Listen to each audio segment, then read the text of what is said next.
श्री कृष्ण कहते हैं कि स्वयं को ऐसा बनाओ कि जहाँ पर तुम हो वहाँ तुम्हें सब प्यार करे, जहाँ से तुम चले जाओ वहाँ पे सब तुम्हें पीछे से याद करे, और जहाँ तुम पहुँचने वाले हो वहाँ पे सब तुम्हारा इंतजार करे।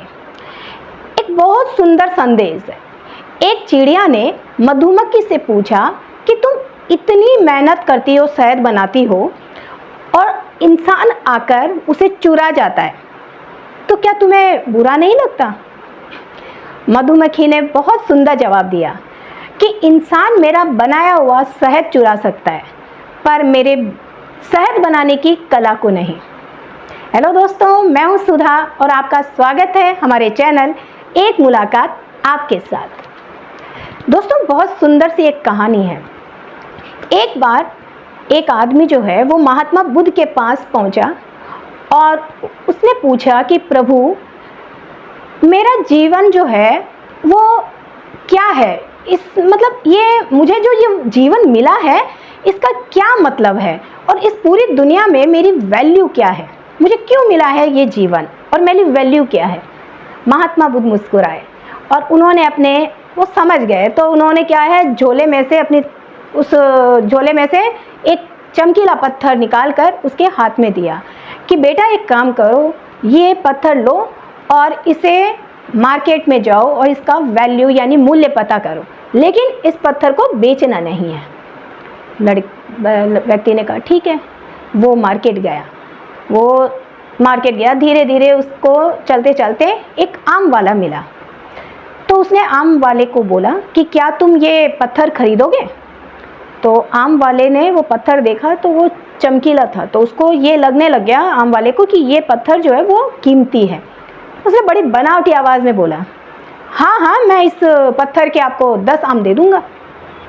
लेकिन उस व्यक्ति को वो पत्थर बेचना ही नहीं था, तो उसने बोला ठीक है। वो वहाँ से चला गया। उसके बाद थोड़ी दूर और चलते चलते उसे एक सब्जी वाला मिला जो आलू प्याज बेच रहा था। तो उसने उसको पूछा, सब्जी वाले को, कि क्या आप ये पत्थर खरीदोगे? सब्जी वाले को भी वो पत्थर बड़ा चमकीला लगा, तो कीमती लग रहा था, तो उसने बोला कि हाँ हाँ, मैं खरीद लूँगा। तो बोले इसके क्या दाम दोगे, इसका क्या मूल्य है? तो बोले कि इसके बदले मैं तुम्हें 1 बोरी आलू दे दूँगा।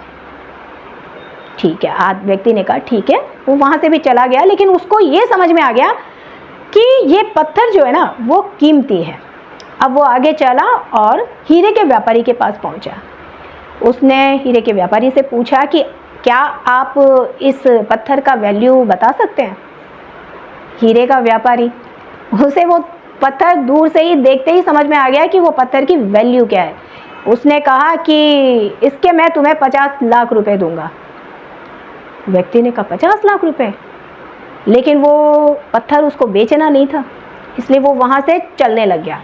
चलने लग गया तो पीछे से व्यापारी को लगा कि इसको ये वैल्यू समझ में नहीं आई है, तो उसने ज़ोर से आवाज़ लगाई और बोला कि इसके जो है मैं आपको 1 करोड़ रुपए भी दे सकता हूँ, और आप बैठो, अपन इसके दाम भी फिक्स कर लेंगे, तुम जो मांगो वो मैं इसका दे सकता हूँ। तो आदमी वापस आया और उसने बोला कि नहीं, मुझे ये पत्थर बेचना नहीं है, मुझे सिर्फ इसका वैल्यू पता करना था। व्यापारी ने बोला कि डांटा जोर से और बोला मेरा टाइम खोटी कर रहा है, बोल भाग यहाँ से। वो व्यक्ति वहाँ से लौट के सीधा महात्मा बुद्ध के पास आया। उन्होंने सारी बात बताई उनको। तो महात्मा बुद्ध मुस्कुराए। वो बोले कि जिसके जितनी भी समझ में आया उसने उसका वैल्यू लगाया।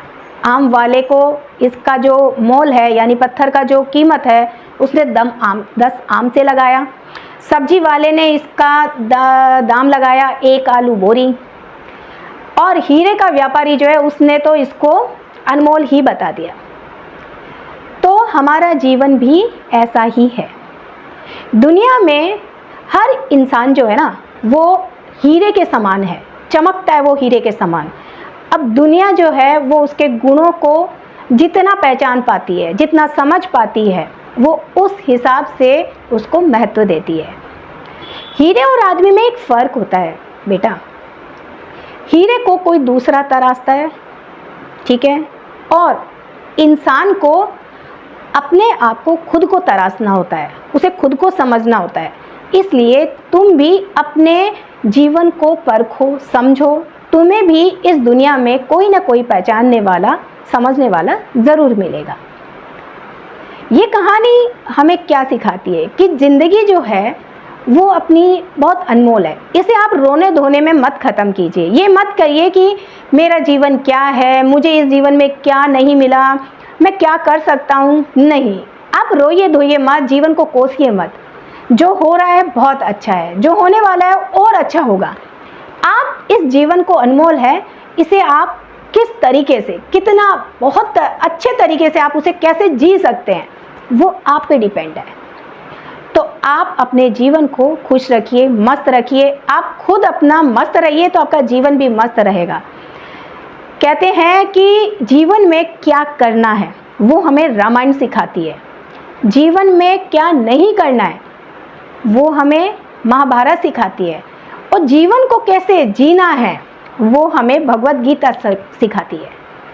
तो दोस्तों, अगर आपको हमारा वीडियो अच्छा लगे तो प्लीज़ लाइक, शेयर और सब्सक्राइब ज़रूर कीजिएगा, ताकि आने वाले वीडियोस और नई नई कहानियाँ हम आप तक सबसे पहले पहुँचें।